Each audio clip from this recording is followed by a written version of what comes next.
Karena memang banyak orang tuh yang dia berangkat dari pengen profit. Dia nggak siap dengan bahwa di balik ini ada resiko yang besar banget gitu kan gitu. Kita trading harus pakai uang yang gimana sih? Kalau modal yang cukup. Nah, modal yang cukup tuh per orang beda-beda ya, tergantung berapa nyamannya dia. Tapi daripada kita lihatnya berdasarkan nominal, lebih baik kita lihatnya berdasarkan persentase. 1%, 2%, 3%. Itu secara psikologi lebih aman buat mental kita. Selamat datang di Trader Life Podcast. Respect the process, enjoy your life. Wes, Mas Sakti. Ya, kita balik lagi Mas ya. Iya. Ini nih Mas, hari ini kayaknya kita mau bahas tentang studi kasus. Ini ada teman yang nanya dia tentang ngalamin rasa takut ketika open posisi ini. Dia bilang mungkin strateginya udah ada, dia udah planning, tapi ketika momen itu mau entry, itu ada rasa takut nih, takut rugi dan takut analisanya salah. Kalau menurut Mas Fajar ini gimana tentang kasus ini? Ini kayaknya kita semua pernah ngalamin ini ya. Saya pernah ngalamin juga ini ya. Kalau dari pengalaman kita nih ya, ini saya nih. Apakah pernah ngalami itu kayaknya ya pernah ya. Kalau dulu itu biasanya tuh saya kejadian seperti itu kadang-kadang kalau setelah loss. Setelah loss mungkin karena trauma mungkin ya. Ada trauma terus kita loss dengan setup yang sama kan. Padahal kan ya memang mungkin loss wajar ya. Cuma kan kita kayak aku loh sudah sesuai dengan metode ini, sesuai dengan rulesku. Aku tadi loss, kemarin loss. Sehingga akhirnya pas kita mau entry itu kayak jangan-jangan loss lagi kan gitu kan. Loss lagi ternyata malah TP gitu ya.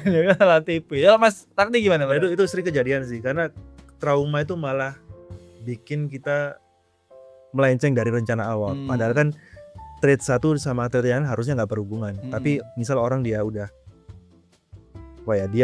loss 5 kali, 10 kali, dia merasa trade ke-11 bakal loss lagi. Padahal bisa jadi trade ke-11 ini bisa bikin profit kita lebih banyak dari yang loss kemarin-kemarin. Bisa menutupi lah. Bisa jadi kan kita SL terus trading plan kita adalah RR 1/3 kan. Bisa. Kita profit nutup lossnya. Nah, karena dua ini kita takut kan jadinya ya. Takut akhirnya terus gak entries gitu kan. Dan itu masalah yang menurut saya gampang banget bikin kita down. Nah, ada beberapa masalah sih Mas. Orang yang loss sama orang yang ketinggalan profit itu dua proses yang berbeda. Orang yang loss ketika dia udah trading sesuai sama trading plan-nya, terus kena SL. Jadi dia loss, dia trading sesuai rencana tapi loss. Sama orang yang takut. Orang takut ini dia nggak ngejalanin prosesnya, dia planningnya, tapi ternyata trade yang dia hindari itu dapat profit. Itu namanya dia kayak kehilangan peluang lah. Itu menurut saya lebih sakit. Karena ya kita malah berandai-andai harusnya tadi masuk. Itu malah lebih parah gitu. Iya. Karena memang trading ini kan penuh penyesalan kan. Ya, trading itu penuh penyesalan. Kadang kita entry nyesel. Kadang nggak entry nyesel gitu kan. Kita TP kadang nyesel, kadang nggak TP nyesel gitu kan.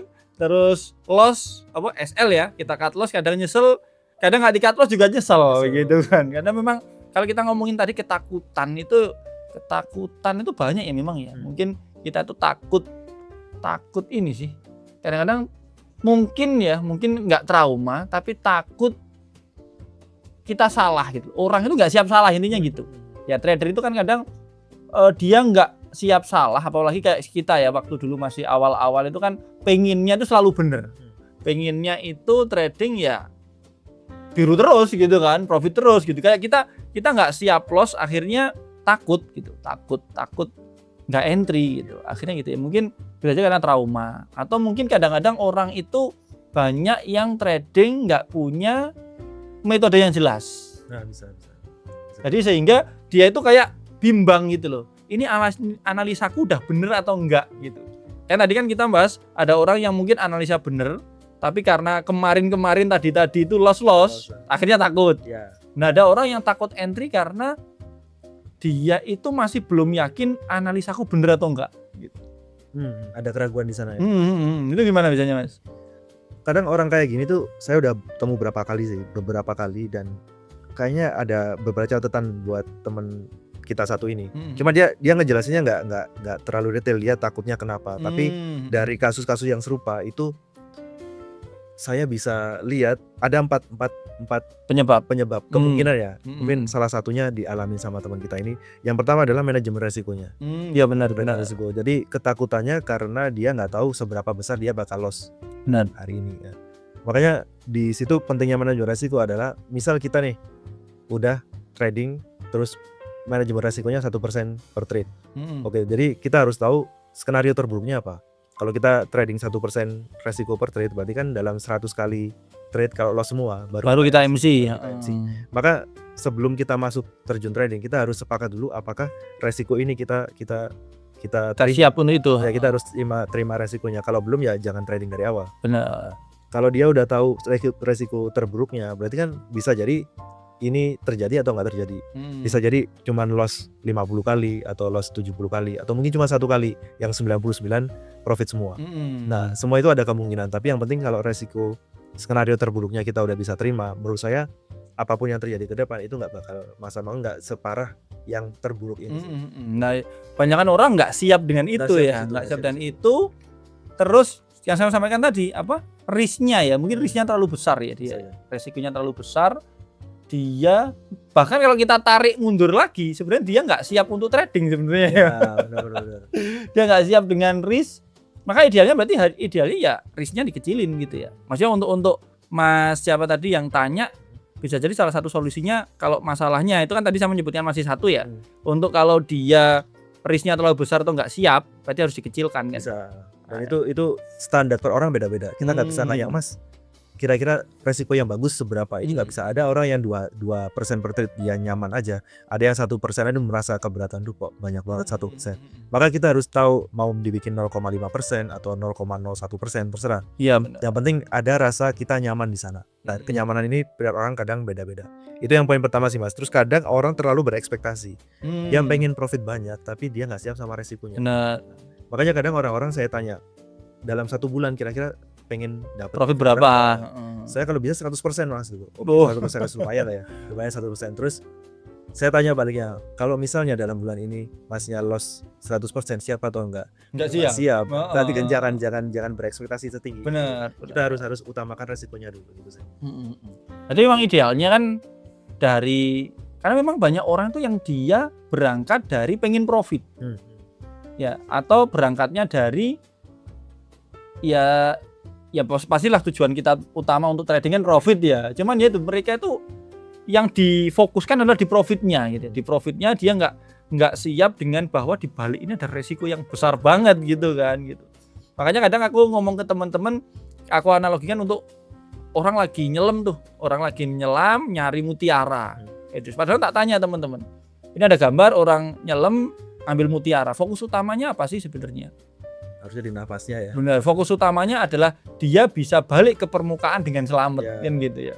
Kadang orang terlalu fokus nyari mutiaranya, akhirnya malah dia kehabisan napas, meninggal kan percuma kan gitu. Nah, memang kuncinya di manajemen risiko tadi ya. Nah, ada juga orang yang masih bingung antara bedanya loss dan resiko. Itu saya sempat baca dari bukunya Dr. Alexander Adler. Dia jelasin tentang apa sih bedanya kita meresikokan uang sama kita kerugian loss. Dan di situ dijelasin pakai analogi Mas. Analogi, misal kita jualan apel misalnya. Kita beli dua kalau apel ini. Keranjang, dua keranjang apel. Kita harus lihat seberapa pasar kita, target market kita itu daya belinya seberapa. Misal kita belanja 2 keranjang. Terus dalam waktu 1 minggu itu udah laku 1,5 keranjang, tinggal setengah keranjang ternyata nggak laku dan busuk. Itu ternyata itu termasuk resiko karena dia kecil dan kita udah kalkulasi tergantung berapa daya beli kita. Tapi kalau kita nggak tahu berapa daya beli masyarakat, terus kita langsung beli 2 ton, yang 2 ton langsung bruk buat tempat kita. Terus dalam 1 minggu cuma laku 1 keranjang setengah dan segunung itu ya hilang. Segunung itu busuk semua. Maka itu namanya loss. Kalau yang kecil namanya resiko, kalau yang gede namanya loss. Bedanya adalah di planningnya di awal. Dia harus tahu seberapa cepat produk ini diserap masyarakat. Itu juga kalau di trading kita harus tahu seberapa karakter marketnya, seberapa kuat dia pergerakannya itu. Iya. Jangan-jangan kita baru mindset. Kadang-kadang orang-orang over leverage ya, overload gitu kan ya, overload terus tahu-tahu nah itu kan dia nggak siap dengan itu kan, kayak tadi ternyata daya belinya nggak sesuai kan gitu kan, karena memang ya sangat kan tadi apa ekspektasinya orang yang terlalu tinggi di market. Bisa jadi karena memang di sosial media itu yang mereka asup itu gitu. Ya, bisa kayak influencer, para IB gitu kan. Yang mereka pamerkan adalah modal $100 jadi 2.000. Modal 300 jadi misalkan $10.000 gitu kan ya. Itu ekspektasinya tinggi, akhirnya karena yang mereka lihat hanya profit. Mereka akhirnya pas dengan loss-nya nggak siap kan gitu ya. Loss-nya nggak siap. Pas kena loss, akhirnya ketakutan itu muncul. Nah kadang itu kan ada trader yang saat kita profit, mungkin kita akan overconfidence ya. Terlalu berani. Ya akhirnya terlalu berani. Nah ada juga yang saat kita kena loss beruntun, itu yang jadi akhirnya kita jadi takut itu tadi. Jadi takut sampai kita mau trading aja kayak takut gitu, nggak hanya entry loh ya, kita mau buka chart tuh kayak aduh takut nih gitu.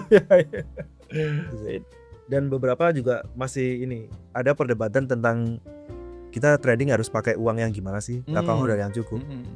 Nah modal yang cukup tuh per orang beda-beda ya, tergantung berapa nyamannya dia. Tapi daripada kita lihatnya berdasarkan nominal, lebih baik kita lihatnya berdasarkan persentase. 1%, 2%, 3%. Itu secara psikologi lebih aman buat mental kita. Karena kalau uang itu kadang ada beberapa orang yang mengkonversinya jadi bentuk lain. Oh, itu juga bisa. Ya kayak kalau sama tadi persen kan enak kita ngomongin dia, 1%, 2% gitu kan. Tapi kalau kita udah ngomongin 1 juta, 2 juta kayak kita mikir 1 juta nih bisa gitu kan. Bisa buat beli ini nih, buat ini nih gitu kan ya. Kalau persen lebih secara psikologis memang lebih enak ya, lebih tenang ya kita. Dan itu juga jadi lebih apa ya, universal. Jadi kalau 1% berapa modalnya, 1%, 2% kan kita bisa terima, kita bisa konversi ke modal kita masing-masing. Terus tentang uang dingin sih Mas. Dan orang masih bingung uang dingin itu uang yang kayak gimana. Kalau menurut Mas Fajar, uang dingin tuh definisinya gimana? Kalau yang umum kan uang yang siap hilang gitu kan, uang yang kalau itu gimana kita nggak ngefek nih ke kehidupan kita kan gitu kan. Itu sih ya yang saya tahu gitu sih yang saya tahu. Kadang orang itu belum bisa merasakan itu Mas. Karena kita kalau suruh orang uang yang kita siap hilang, kadang di logika itu nggak ada orang yang siap kehilangan. Iya sih benar sih ya. Dan dengan cara itu saya coba pakai rasa.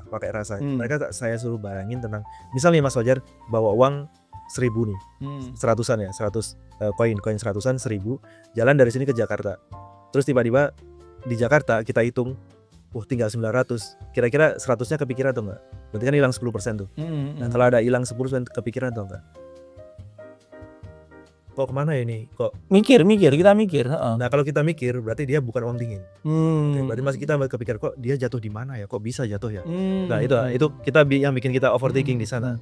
Itu bukan uang dingin. Tapi misal kita bawa uang 1 juta, dia koin semua. Dari sini ke Jakarta, kalau di Jakarta dihitung hilang 100 koin 100 rupiah. Jadi 900. Apakah kita nggak mikir? Ini jatuh di mana ya 100? Enggak, biarin lah gitu kan. Nah, itu maka di 100 koin 100 yang hilang itu termasuk uang dingin. Nah, sekarang dikonversi aja berapa modal kita. Modal kita 1 juta misal. Berarti kita harus punya modal lengkapnya berapa biar 1 juta ini kalau hilang kita nggak ngerasain apa-apa gitu. Itu nanti menurutku ya hubungannya dengan bagaimana kita siap. Apaan siap sih? Ini aku kepikiran gini nih. Kita nih ngeluarin uang besar sebesar apapun, kalau kita dapat reward atau value yang kita inginkan, itu kan kita nggak masalah kan sebenarnya. Tapi kalau kita ngeluarin uang sekecil apapun, tapi kita merasa nggak worth, itu nggak ikhlas. Ya kan? Kita bisa ke kafe nih, makan, ke tempat-tempat yang fancy gitu-gitu, kita bisa habis ratusan ribu. Gitu. Kita kayak oke gitu. Tapi pas ke Indomaret ada tukang parkir ngeluarin 2.000 itu lo nggak ikhlas ya. Jadi kayak kadang bukan soal nominal ya sebenarnya, bukan soal nominal. Lebih ke emosi ya, emosi kita gimana kita ngerasain ketika transaksi itu terjadi. Iya. Dan itu juga masuk sih Mas dalam psikologi. Mungkin ada buku namanya Psychology of Money, Mas Padin Paka. Dan dia bilang ternyata manusia itu bukan makhluk logika. Jadi kita ngerasanya kan kita orang yang punya logika, kita ngapain dengan logika. Ternyata enggak. Ternyata kita termasuk orang yang emosional. Dan logika itu kita bikin buat merasionalkan emosi kita. Iya benar. Nah, kita beli nih makanan harga 1 juta. Orang secara logika ngapain sih makanan harga 1 juta? Hanya 20.000 aja udah kenyang. Tapi karena mungkin kita ada emosi, tapi kan ini nggak ada di mana-mana, ini cuman ada di restoran itu, terus ini mumpung ada di sini bareng keluarga, terus nggak apa-apa lah 1 juta, yang penting semuanya senang. Nah itu kan emosi, kita merasionalkan logika buat emosi kita gitu. Berarti bisa jadi adalah bagaimana dia seorang trader ini ya, saat dia takut takut entry itu kan tadi macam-macam ya penyebabnya ya. Kalau kita sekarang lagi bahas di ketidaksiapan dia menyikapi risk ya atau menyikapi loss, itu bisa jadi juga kalau kita hubungkan tadi dengan emosi, dengan logika, mungkin karena dia tidak melihat value yang bisa dia dapatkan dari suatu trading plan. Contohnya maksudnya gini, kalau tadi ya aku ngeluarin uang di tempat makan yang tadi sama ngomong bisa berapa juta, sama mikirnya bahwa kapan lagi di sini, atau mungkin kita merasa rasanya memang enak, worth kok ini. Nah, kalau kita bisa mikir bahwa satu kali trade kita, satu trade plan kita atau entryan kita, mau loss mau profit, kita akan dapat value. Iya kan? Nah, value-nya mungkin kita jadi punya data, kita tadi punya pelajaran apa yang bisa kita ambil gitu loh maksudnya. Makanya kan penting banget kan kita ngejurnal nih di satu entryan, entah kita TP entah kita SL, kan kita harus jelaskan nih kita dapat pelajaran apa sih dari trading ini, entah TP entah SL ya.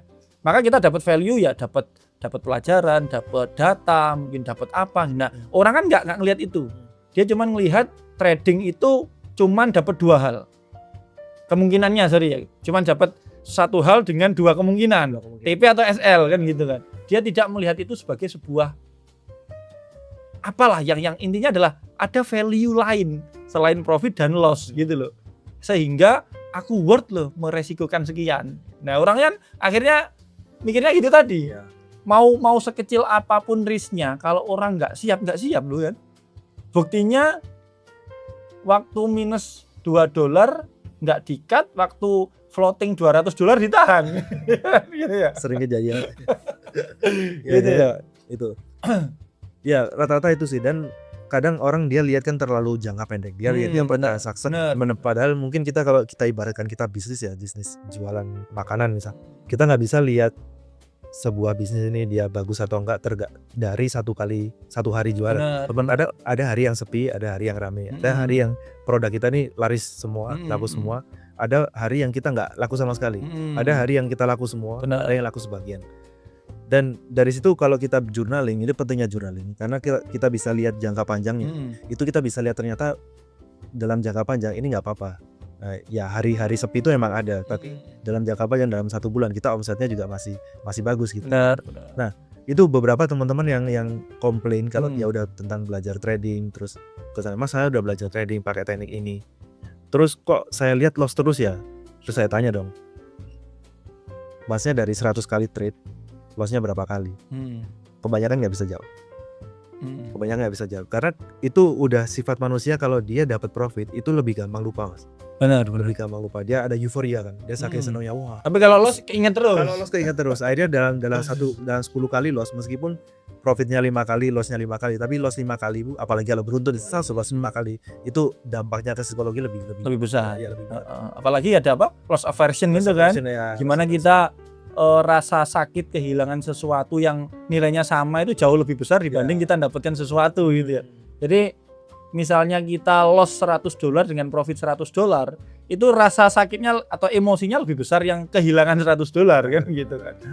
Bahkan kadang-kadang kan kasus juga kita itu trading udah profit $98 gitu kan. Kita mikir kurang 2 nih gitu kan.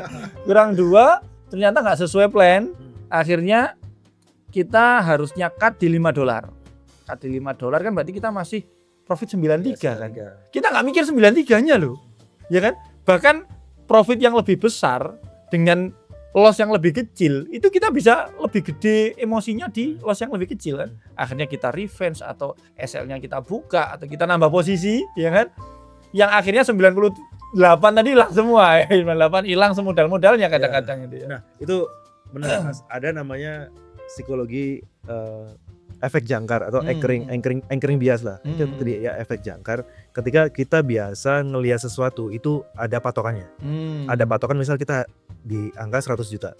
Terus kita lihat barang yang harganya 120. Maka kalau anchor kita, jangkar kita di 100, maka 120 ini kerasa mahal. Tapi kalau harga 80 juta murah, kita murah. Padahal ya segitu-gitu aja. Cuma kita anchornya di mana. Nah, waktu cerita dari Mas Fajar tadi, kita 98, orang kan wah tinggal dikit lagi ke 100. Dia anchornya di 98, targetnya ke 100. Dan ketika dia rugi ke 93, dia kerasa tarikan dari 98 ke 93 ini. Terus waktu 93 biasanya dia nggak stop. Kenapa dia nggak stop? Karena pengen 100 targetnya 98.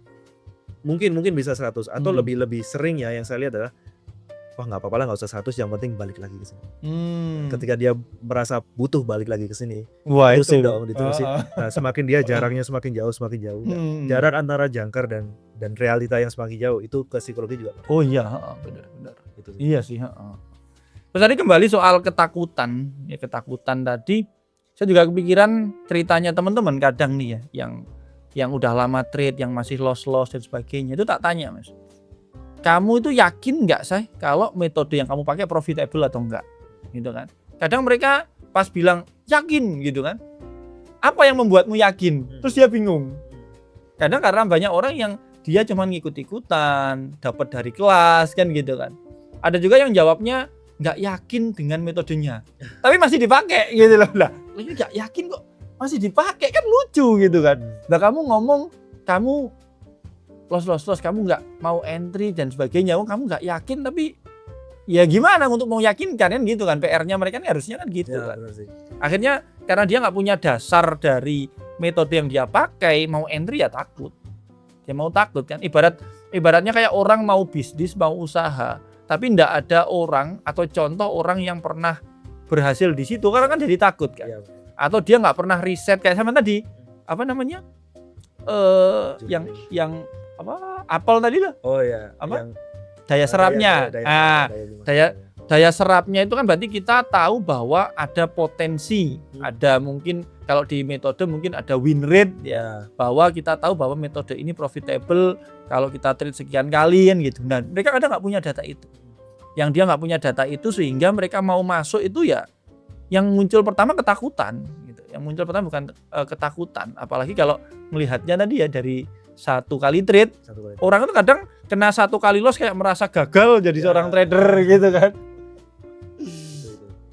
Dan ya salah satu hal yang mungkin sering banget adalah orang ngincar kesempurnaan. Tapi yang trade 100%. Meskipun udah dapetnya 99, ada loss satu aja kadang itu bahaya. Menurut saya kadang masalahnya bukan di strateginya, tapi di diri kita sendiri, dan itu yang perlu diperbaiki. Makanya teman-teman yang ada masalah loss tadi, coba cari referensi yang bisa bikin kita lebih nyaman.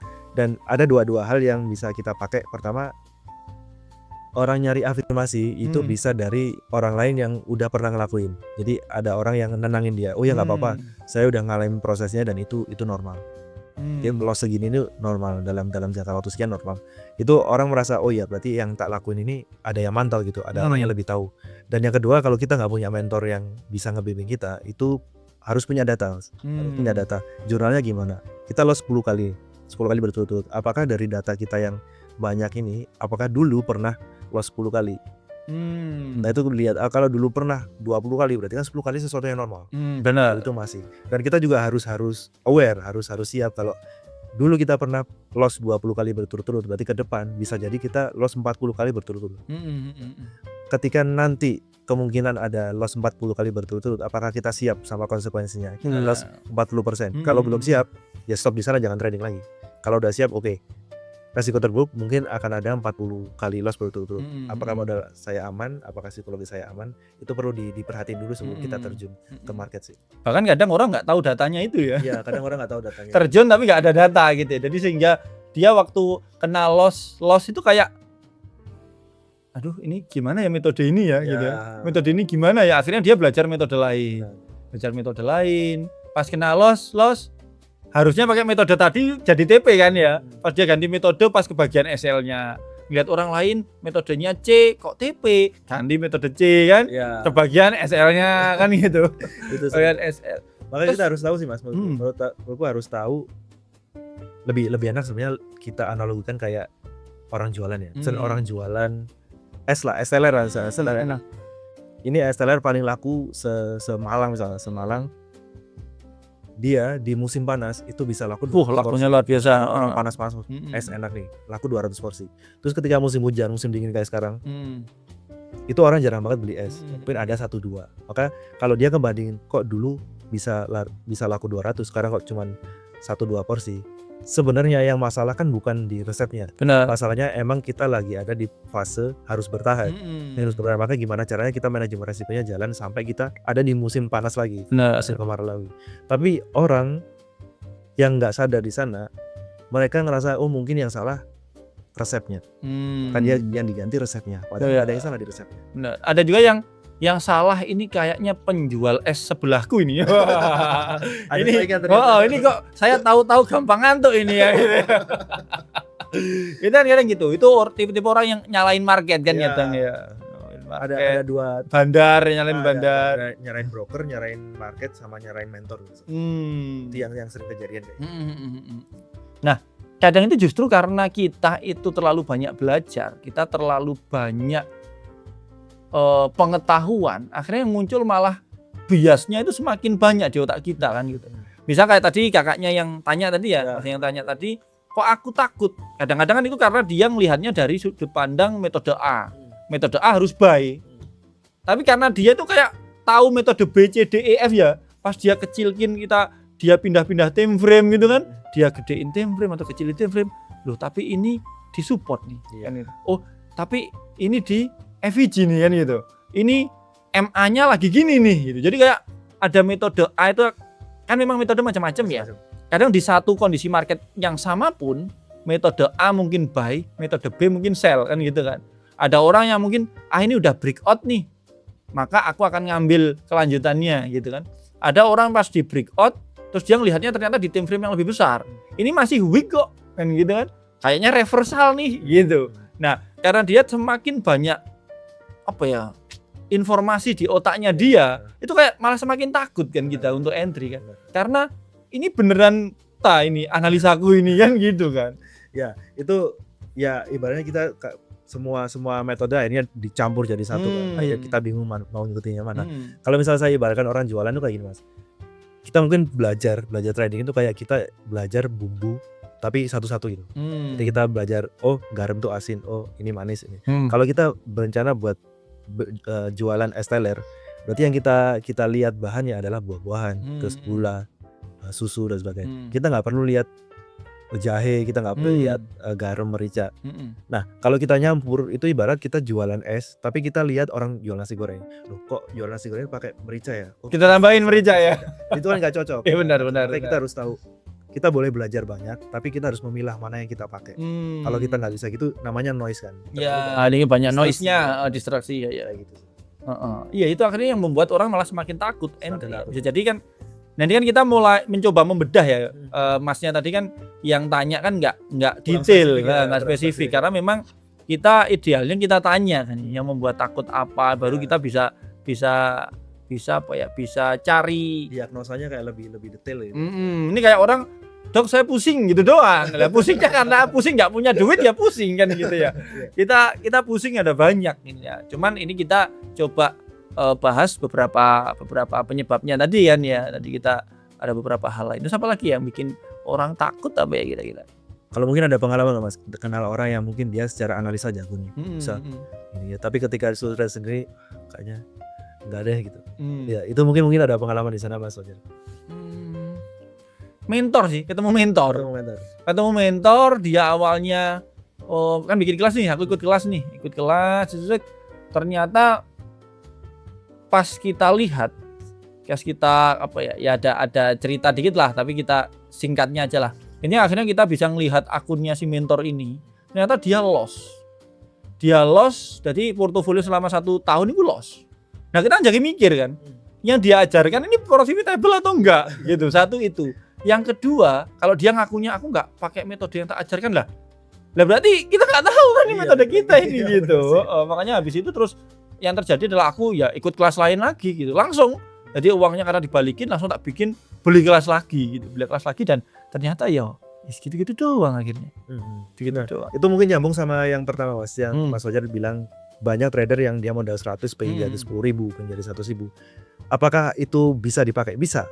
Menurutku bisa dipakai. Tapi seberapa besar survivor rate-nya? Misal dari ada 10 orang yang dengan modal yang sama, berapa dari 10 dia yang nyampe ke 10.000? Cuman kita nggak punya data itu ya. Data itu.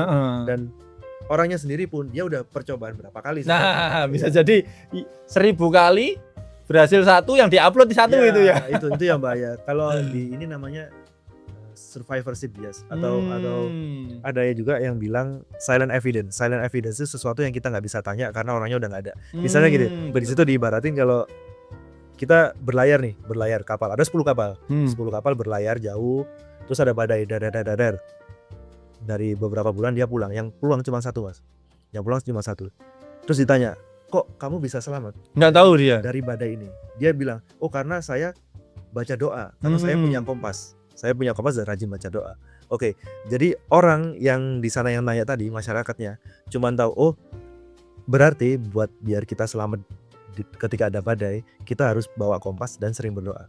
Masalahnya adalah, apakah 9 orang yang lain dia nggak bawa kompas? Nah, bawa juga, berdoa juga. Ya, dia nggak tahu karena mereka udah meninggal di sana.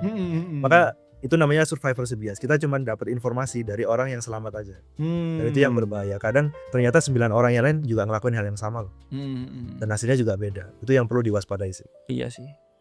Terus ini juga sih, mungkin ya ini orang Indonesia juga suka banget dengan cerita yang wow gitu. Ya. Cerita yang wah kayak cerita Habib-Habiban ya, Gus-Gusan itu kan. Yang kita kadang dikasih iming-iming dengan metode ini sangar, metode ini dengan cara seperti ini dapat gede gitu kan. Akhirnya kita kepincut malah sesat kan kita itu juga kan. Nah, itu dream. Ada yang bilang mimpi Mas. Nah mimpi ada batasnya gimana? Ada realita, di atas realita mimpi. Nah orang yang sering dia kejebak di sana karena yang dijual adalah mimpi. Terus seberapa batas realita dan mimpi? Misal gini, kita berpenghasilan 5 juta. Terus ada kelas yang jual gimana caranya berpenghasilan 6 juta dalam sebulan.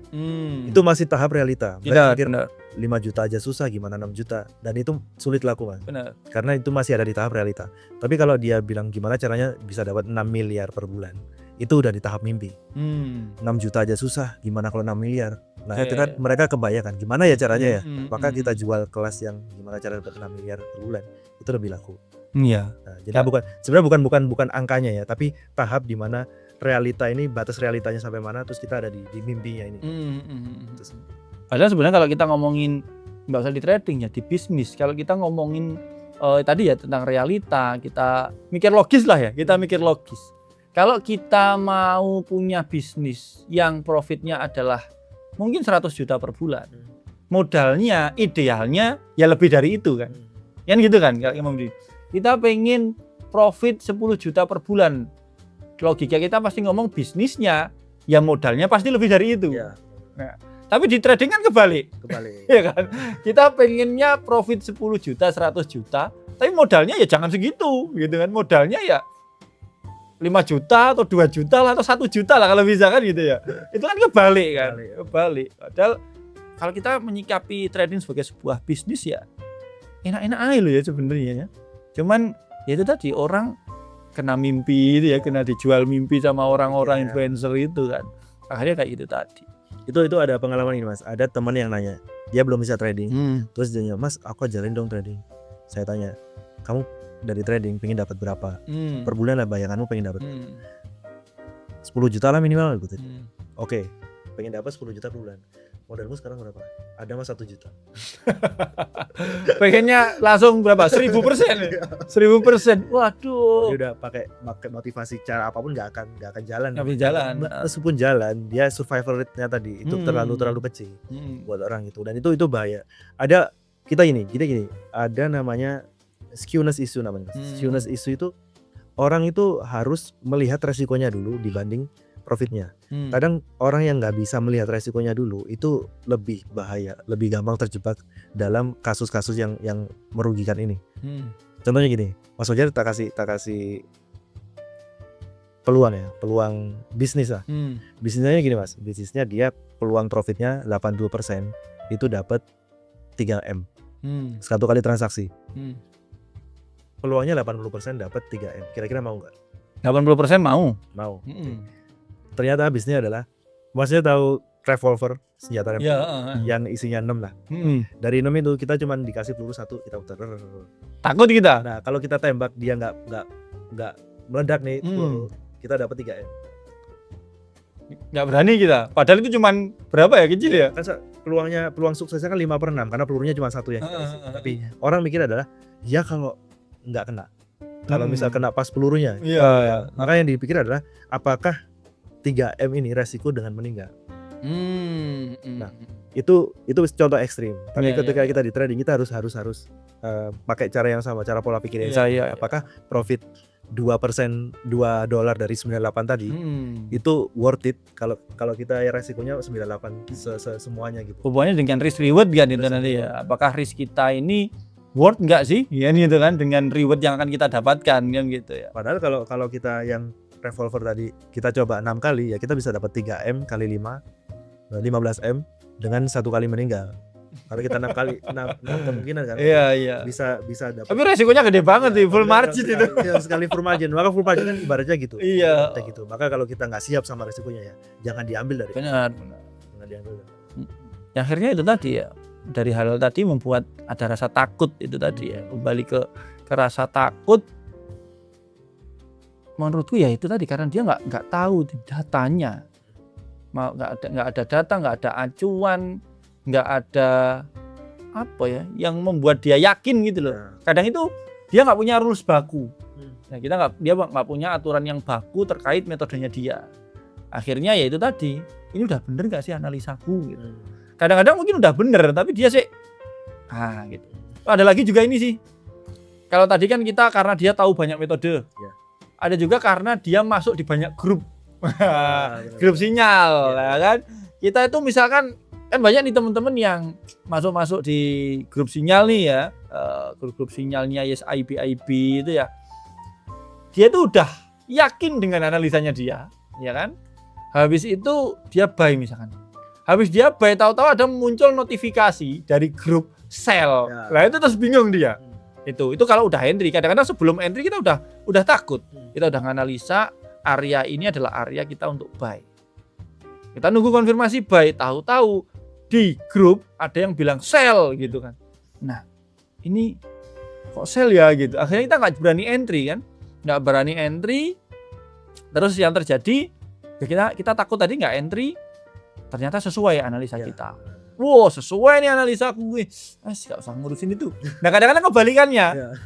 Pas kita entry sesuai analisa kita, terus grup bilangnya beda, ya kan? Kitanya SL, grupnya TP. Besoknya dia mikir lagi, apa ikut grup aja ya, gitu kan? Pas dia ikut grup SL, harusnya metode kita TP. Nah, akhirnya kebingungan seperti itu yang membuat ada setup itu kita takut gitu. Takut karena ini yang gimana nih harus sikapku gitu kan. Ya itu yang bikin orang takut juga bisa juga karena itu. Itu mungkin istilahnya namanya bandwagon effect ya. Bandwagon itu ibaratnya kalau ada 1.900 orang ke kanan terus ditambah kiri benar. Kesana semua sih tak ngikut aja lah. Dia nyari bukan yang paling benar tapi yang paling banyak dipilih. Paling banyak terus karena dia mikir kalau orang lebih banyak ke sana berarti yang benar ke sana.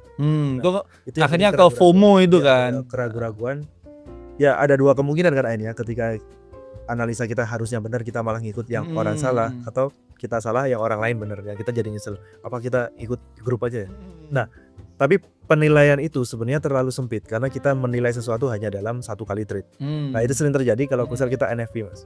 Kalau ada orang terabar NFP, kita melihat orang jatuh atau enggak tentang tebakannya di NFP itu. Kapan ngomong tebakan ini ya? Tebakan di NFP karena waktu saya sering ikut NFP dan itu terbagi jadi dua kubu lah. Kubu yang buy sama kubu yang sell dan mereka saling ya ini buy. Oh ya. Ketika ya namanya 1 kali itu kita nggak tahu naik atau turun. Benar. Ya makanya saya bilang tebakan. Dan misal ternyata sell yang benar. Bukan berarti yang buy ini strateginya jelek. Saat itu aja kita lagi loss. Tapi karena yang sell ini dia merasa tebakannya benar. Merasa sosokan. Ya, egonya lebih naik. Egonya naik, merasa dia trader yang lebih jago. Dia lebih merasa punya rasa bisa ngecengin lah, bisa wah ini bener strategimu Banus, kamu ganti aja gitu. Iya. Sesuatu dari satu trade itu kita nggak bisa ambil keputusan. Benar. Berarti satu kali profit kan tidak membuat kita jago kan. Satu kali loss juga tidak membuat kita gagal di trading gitu. Kayak sama tadi yang jualan apa tadi? Es ya. Iya, jual es. Pas jualan es panas, laku. Pas hujan sepi kan gitu kan. Terus mungkin pas hujan yang ramai apa jualan apa ya? Kopi anget. Kopi anget gitu kan. Nggak mungkin kopi anget ngomong wah makanya jualan ini ya. Iya. Nanti pas ada kebalikannya kan gitu, ada kebalikannya gitu. Memang apa ya, orang-orang sekarang itu lebih nyari validasi. Iya, mungkin nyari validasi daripada nyari profit gitu loh. Dia makanya orang saat harusnya TP, guyonannya di sosmed kan, TP itu take profit bukan take picture kan gitu. Mereka sibuk nge-screenshot dulu. Sibuk nanti ini tak buat story, tak buat apa, daripada dia fokus nganalisa gitu loh. Kadang-kadang setelah di screenshot dia masuk ke mungkin di Instagram atau apa ya, mau bikin story alhamdulillah gitu kan, dia entry ternyata balik gitu ya. Apa marketnya balik gak jadi profit gitu. Sering kayak gitu, bikin orang apa ya, gimana itu. Dan ada juga fenomena yang menarik sih kadang karena kita seringnya lihat orang serakah. Ternyata ada juga sebagian orang yang mereka nggak serakah, mereka malah takut masuk aja masih takut, apalagi mau serakah gitu. Ternyata ada terbagi jadi dua orang. Mungkin ke depan kita coba bahas yang tentang serakah ini. Oke sih. Jadi kalau tadi kan kita fokusnya di rasa takut ya, rasa takut di market, fear ya. Ya memang kita kan ngalami itu ya, emosi-emosi di market itu ada banyak. Mungkin kita takut, ya sedih, ya marah, ya itu memang gimana ya market namanya. Padahal market itu kan netral ya. Netral. Market itu netral. Sebenarnya kan emosi kita ya yang sebenarnya atau respon kita terhadap market ya sebenarnya itu kan yang harusnya jadi reaksi kita terhadap market itu yang membuat emosi-emosi tadi muncul tadi. Terus ini juga sih waktu kita trade itu kan kita juga ada beberapa hormon kan yang aktif gitu kan. Nah hormon yang bikin stresnya apa kortisol ya? Kortisol. Nah, ternyata aktif juga itu. Oh gitu. Jadi mungkin kayak endorfin apapun ternyata kortisol juga ikut aktif. Nah yang itu juga mungkin bisa jadi itu membuat ya diri kita mungkin tadi takut ya, takut, stres dan sebagainya, menyalahkan diri sendiri gitu. Karena banyak orang ya kembali tadi yang agak depan tadi bahwa mereka tidak melihat dari sebuah trade itu mereka akan dapat banyak hal. Padahal kita bisa dapat pelajaran, bisa dapat data, bisa dapat apapun. Misalkan kita trading tadi, kayak misalkan contohnya penjual tadi nih, pas siang panas kan laku, hujan kok nggak laku ya, dia fokusnya bukan di mengevaluasi bahwa ternyata ya menurut data statistik ada pola kan gitu kan, pola kita lakunya itu karena apa, kita nggak lakunya karena apa, nanti bisa kita evaluasi. Ya, berarti kalau musim hujan kita harus ngapain gitu kan, kalau musim kemarau kita harus ngapain, kita tahu. Nah banyak orang yang karena dia tidak melihat, ini hubungannya dengan journaling sih ya. Kalau kita jurnal kan akhirnya kita punya dapat data. Dari data situ akan kita kelahuan kenapa sih kita SL. Bukan kenapa sih, apakah ada pola-pola tertentu saat kita SL. Nah gitu. Bisa jadi SL-nya kita itu terjadi misal di sesi London. Misalkan.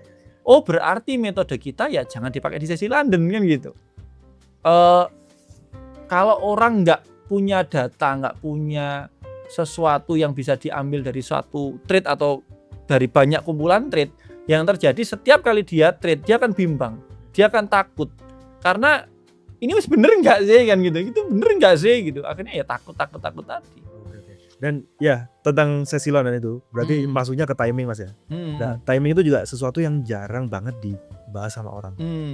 Tapi satu hal yang menurutku paling penting, karena saya sendiri tradingnya juga memperhatikan timing, sangat-sangat memperhatikan. Ibaratnya kalau kita jualan gini deh, ada alasan kenapa orang jual es keliling di depan komplek-komplek itu kelilingnya jam 12 siang. Karena waktu panas-panas, orang wah enak nih es. Mungkin laku, tapi kenapa dia nggak jualan jam 12 malam?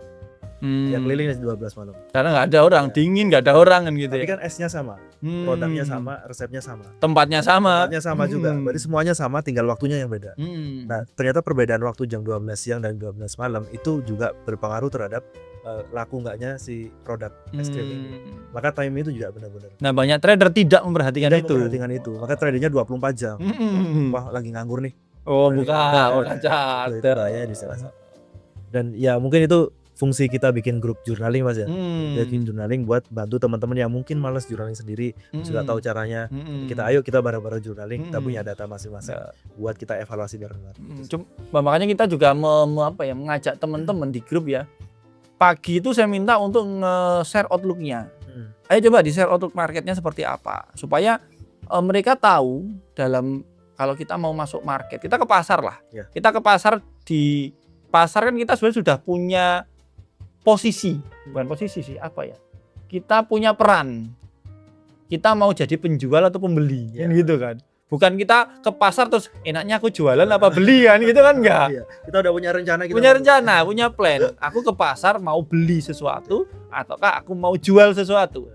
Nah, banyak teman-teman itu yang kadang masuk market, dia nggak tahu dia mau jadi buyer atau seller gitu loh. Akhirnya ya itu tadi. Ya itu masalah sih. Nah, makanya di grup kita ya, Samian juga kan ngajak teman-teman untuk ada jurnal, ada sebelum entry bahkan kita harus nge-share trading plan-nya juga kan gitu kan, karena ya yang sama cerita ya, ada kita bisa profit di setup yang buruk, kita juga bisa loss di setup yang terbaik.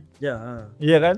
Nah, terus apakah yang benar yang mana kan gitu kan? Orang kan bingung kan gitu kan. Gini Mas, ibaratnya gini. Misal kita nggak tahu setup yang buruk, tapi kita bisa profit di sana. Bener. Setup yang baik kita bisa rugi di sana. Ibaratnya kalau misal kita ibaratin kita bisnis, kita jual nasi goreng lah.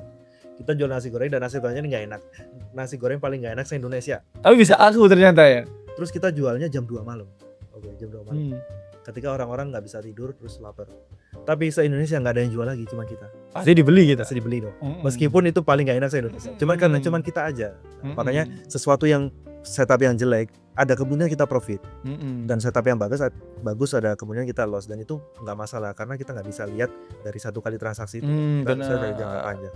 Makanya saya ngomong ke teman-teman itu lebih baik loss tapi disiplin daripada profit tapi gak disiplin. Ya, kayak tagline kita kan, respect the process. Bener, enjoy your life. Oke, jadi kalau Mas Sakti nih, saran ke Masnya tadi nih gimana nih? Yang ngirim pesan ke Samian dia takut tuh. Nah, yang pertama kita atur dulu risk manajemennya. Lebih gampang kalau kita journaling, karena journaling itu benar-benar data real kita. Coba diatur manajemennya, berapa loss yang kita rencanain dalam satu hari. Terus ekspektasinya juga dikurangin. Ekspektasinya harus realistis lah. Kita modal berapa, dapatnya berapa. Lalu dilihat lagi ini uang dingin atau uang panas. Tadi yang kita uang receh tadi.